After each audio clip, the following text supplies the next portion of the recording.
And hello again.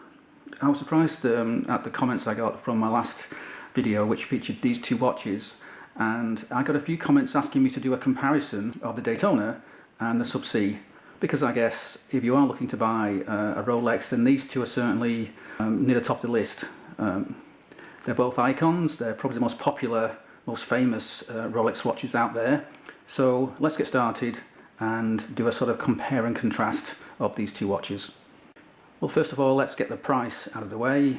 This is still £5,600 at the moment. That's in July 2016, and the Daytona has just been superseded by the new ceramic bezel Daytona, which has gone up from $7,950 to about $8,300. That said, there are huge long waiting lists for the new Daytona. I'm on a list, and I think it might be something like 5 years before I get one, but I'm in no rush, so that's not really a problem. I have seen them going on the grey market for some ridiculous amounts of money, sort of £15,000 and £16,000. So if you've got more money than sense and you really have to have one, then go ahead and buy one, but I certainly wouldn't pay that kind of money for a Daytona. In fact, I'd never pay more than retail for any watch. Now, when it comes to the different sizes of these two watches, I could have gone online and looked it up, but rather than doing that, I thought I'd measure it myself. So I got my trusty video caliper out, and I wrapped it in tape to make sure I didn't scratch the cases, and I did my own measurements. So let's see how they came out. And so, as you can see, I've done the various measurements and done a simple diagram to show you the differences.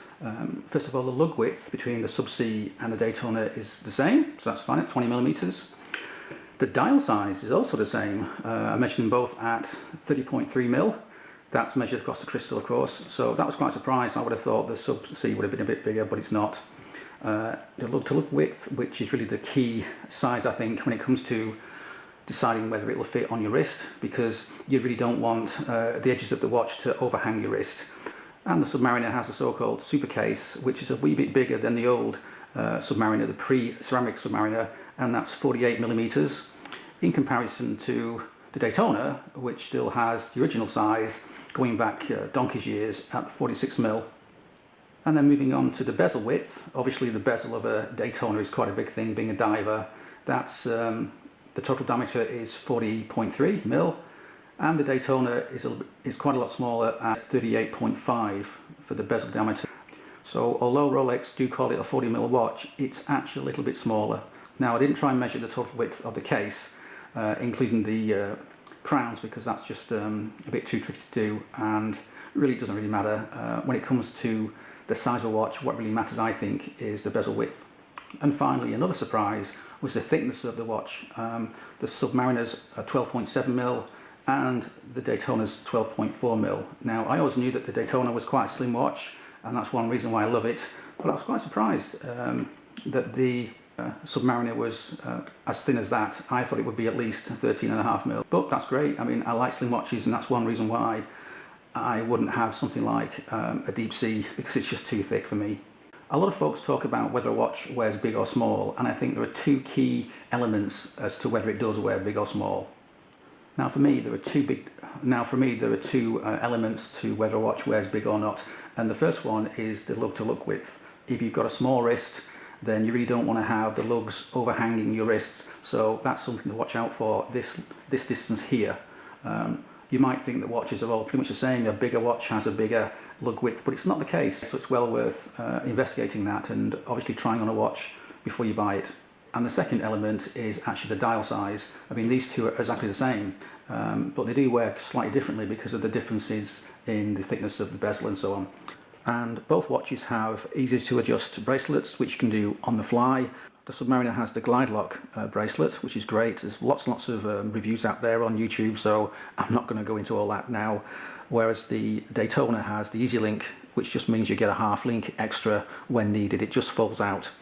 Of the two, I would say the Submariner is a better class because it's got more adjustability and you can get it just right depending on conditions. And that's one of the reasons why I like the Submariner so much, as I'm not such a massive fan of divers in general, but I do like the Submariner. Because the Submariner is almost an anti-diver in that it's not a huge case, it's not massively wide, and it's not massively thick. It's actually quite discreet, and it retains that sort of vintage feel, really. And adding the fantastic bracelet, it's no wonder it's such a popular model. And of course, both of these watches are waterproof. They have the famous oyster case with the locking crown. The Daytona is waterproof down to 100 meters, and the Submariner is better than that, of course, at 300 meters.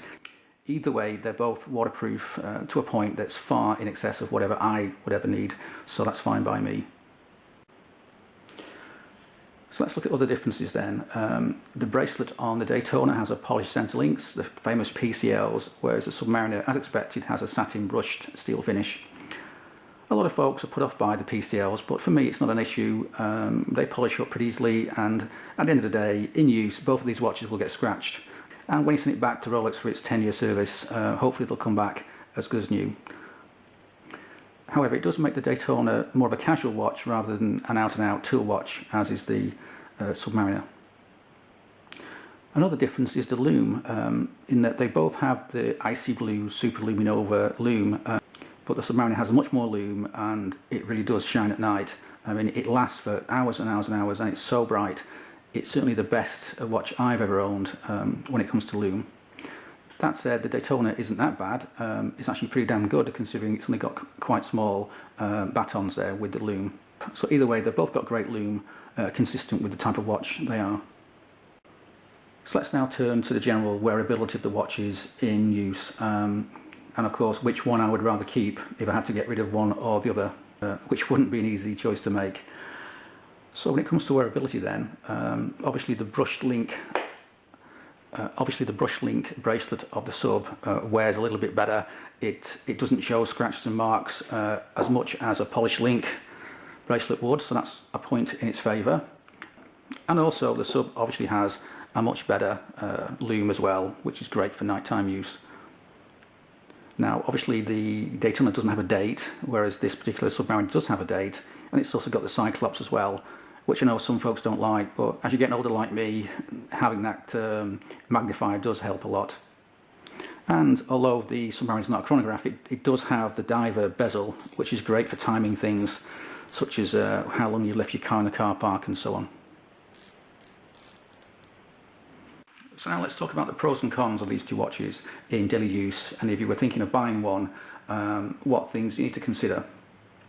First of all, the Daytona has the polished bezel, which is quite delicate, I guess. It's easily scratched if you're not careful, and it also has this polished center links, which again shows marks and scratches more so than the brushed finish on the Submariner.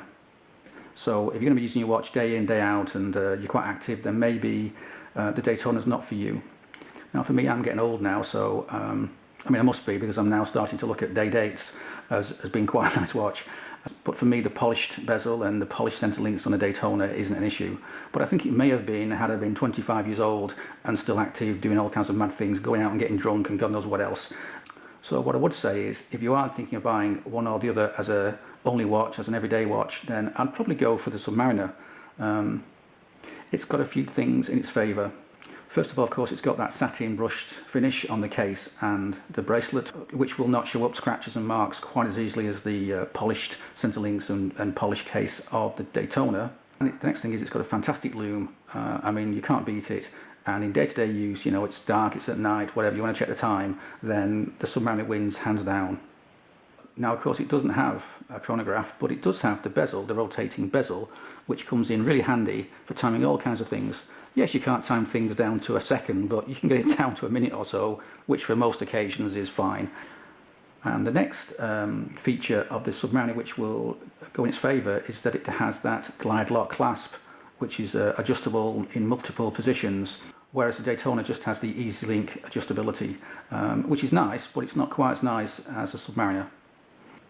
Now for those folks who think they don't need that, then believe me, if you're out and about, if you're active, or if it's a hot day or a very cold day, you will tend to find yourself adjusting a bracelet quite a lot once you've got it. And finally, for those folks who need to have a date, then obviously the Daytona doesn't have one and the Sub does. And also the Sub has this little Cyclops, the magnifying Cyclops, which when you're 25 you think, oh, I don't need that, but when you're in your 50s like me, it does come in very, very handy indeed. With so many good points, you would think that the Submariner would be the hands-down winner when it comes to which one I would pick if I had to choose, but you'd be wrong, because I'd actually choose the Daytona, which may surprise you. First of all, because I just love chronographs and I wouldn't want to be without one. And finally, the reason why I would choose the Daytona is because I just like it more. I mean, I can respect the Submariner and I can like it and I'm glad I own it, but I don't really love it, whereas I do love the Daytona. God knows why. It's one of those intangibles. Maybe it's the dial, maybe it's the fact it's a chronograph, maybe it's the fact I always wanted one. It's one of those emotional things. So I would always go, so for me, I'd choose the Daytona. But if somebody else asked me which one they should get, I would probably say get the Submariner. It's more adaptable, it's more usable, it's more wearable in day-to-day use. Particularly if you're a younger chap and lady and a bit more active than I am now, then I think the Submariner would resist the knocks and bangs of life much better. Now, one question I see a lot on the internet, on the forums, is what would you change on these watches? If you were head of design at Rolex or whatever, what would you change? And a lot of folks say, oh, the Daytona's too small, it should be bigger, it shouldn't have polished center links, it should have a date, and so on. And also for the Submariner, it's too small, or they've made it too big, or whatever.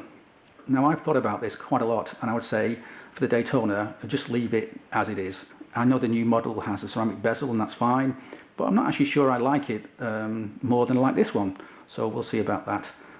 Don't put a date on it, don't make it any bigger, don't make it any thicker for sure. Just leave it as it is. It's a classic like a 911 Porsche, and it's just fine as it is. But when it comes to the Submariner, yes, it would be nice if it was a bit bigger, maybe 42mm, something like that. But then again, I'd also say, just leave it as it is. Now, it would be nice if they were both a bit cheaper, a bit easier to find, but I'm not holding my breath for that one. But looking at the other divers in the Rolex range, you've got the big 44mm and very, very thick deep sea Dweller, and the more recent Dweller, which is also 40mm. And now that has a date, but no Cyclops, which I know a lot of folks like, and it has a slightly different bezel, and it has a HE valve, the helium valve as well. It's a little bit thicker than a Submariner, and it's a damn sight a lot more expensive too. I think it's about £6,900 at the moment. With the Brexit and whatever, the sterling's gone down, so everyone's expecting a price rise soon. But what I would say is leave the Submariner alone, but change the Dweller. I can't see why Rolex would have two 40mm divers, which are pretty damn similar, at different prices though, and then a much bigger deep sea at 44mm. So if I was head of Rolex, if I was CEO, I would say leave these two well alone. If possible, don't put the price up so much, and instead change the Dweller.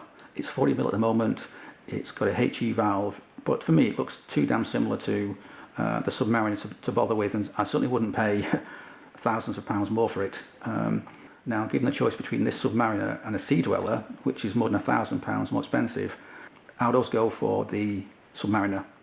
Even if the cost were the same, I'd still go for the Submariner because I don't need a HE valve on a watch, and I suspect 99.999% of people don't either, and I certainly don't need the extra thickness that brings with the watch.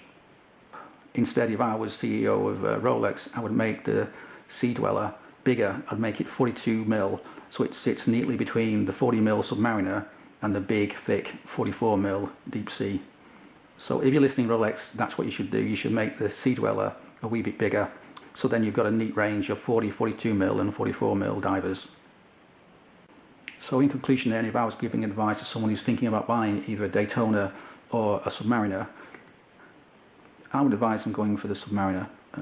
Partly because it's bloody impossible to find a modern Daytona now. I mean, they're huge long wait lists, 5-10 years wait lists. I've no doubt missed out lots and lots of things that I could have included, which will come to me after it's on YouTube. And now it's time I had a cup of tea, so I'll leave it there, and thanks for watching, and cheers.